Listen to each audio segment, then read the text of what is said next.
madaxweyne waxaan kaa codsanayaa adigoo ah sabiixi aan kaa codsanayaa insha allahu tacaalaa inaad ii soo dayso wiilkaas waana agoon cid kale oo maanta adaa aabbihi jooga waxaan kaa rabaa inaad ii soo dayso agoonnimaana ku soo korsho. Assalamu calaykum waraxmatullaahi tacaala wabarakaatuhu. idilkayba meel walbo aad dunida ka joogtaan waxaa idin leeyahay isku soo noqod wanaagsan oo weliba xiisa leh.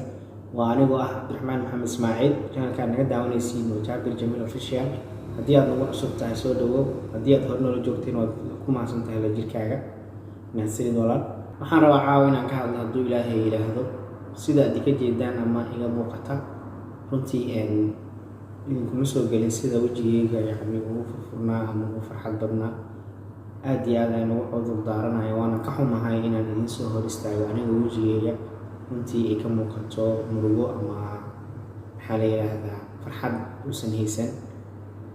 wax kale ma ahan video inaan duubo caawa ama video inaan sameeyo caawa wax qorshahayga ama budgetkayga ku jiray, laakiin markii aan arkay maxaa la yidhaahdaa arrinta aan rabo caawa inaan ka hadlo ayaan damiirkaygu isiin waayay inaan ka aamuso runtii aan idinkan idinla wadaago.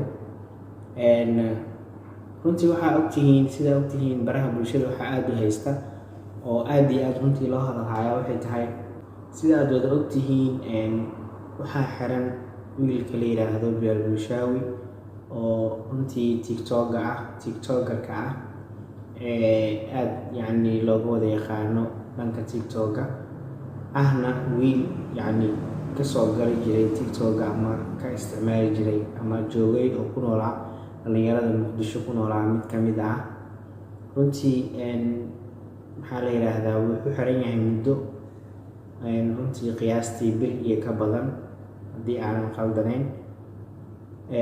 wuxuuna u xiran yahay waxa waaye waa maamulka Somaliland.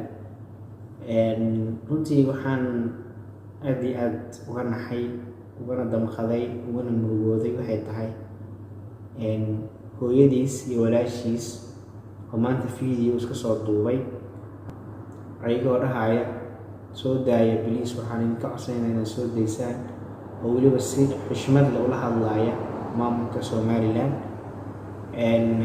runtii waxaa aad iyo aad u qiiro badan, aad iyo aadna aan uga qiirooday waxaa hooyada hadalkeeda oo ahayd waxaa wiilka waa agoon oo waxaan ku koriyay agoontinimo.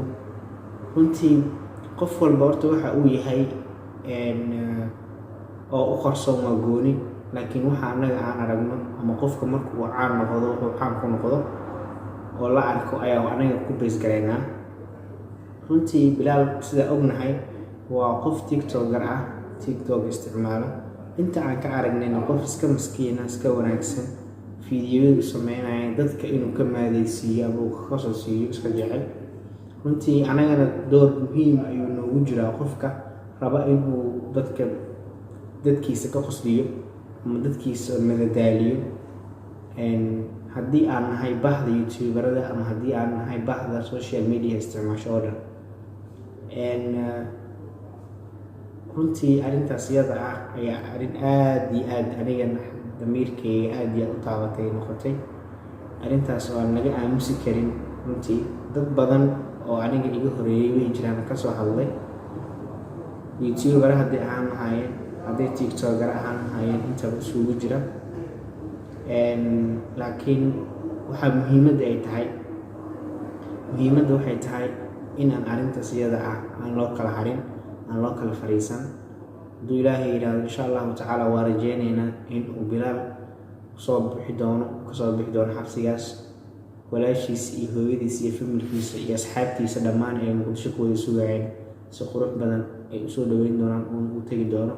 hooyadaas qalbigeedana hadduu ilaahay yidhaahdo uu qaboobi doono. waa rajeynayaa inuu cunugaaga caafimaad qabo hooyo inuu dib kugu soo laabto. annagana runtii waxaa nooga aadan waxay tahay arrintaas iyada ah inaan u duceyno oo duca rasmi aan u duceyno ilaahay inuu kasoo bixiyo gacantaas uu ku jiro iyo dadkaasi maanta ugu xiran yahay oo haystaan. insha allahu tacaala ma rabana video aan ku dheeraado hadduu ilaahay yidhaahdo. video xigo intaan ku kulmi doono waxaan idinkaga tegayaa sida ay nabadiina. Wassalaamu calaykum waraxmatullaahi wabarakaatuh.